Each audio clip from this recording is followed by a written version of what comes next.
Ladies and gentlemen, the President of the United States. Good evening, my fellow Americans. We now stand 10 years past the midpoint of a century that has witnessed 4 major wars among great nations.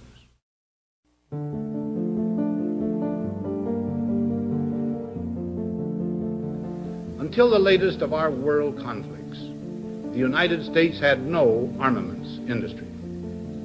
American makers of plowshares could, with time and as required, make swords as well. But we can no longer risk emergency improvisation of national defense.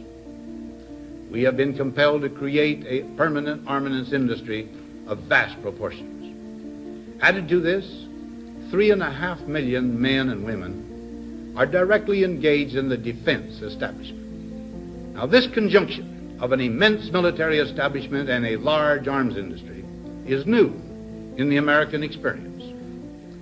The total influence, economic, political, even spiritual, is felt in every city, every state house, every office of the federal government. We recognize the imperative need for this development, yet we must not fail to comprehend its grave implications. Our toil, resources, and livelihood are all involved. So is the very structure of our society. In the councils of government, we must guard against the acquisition of unwarranted influence, whether sought or unsought, by the military-industrial complex. The potential for the disastrous rise of misplaced power exists and will persist.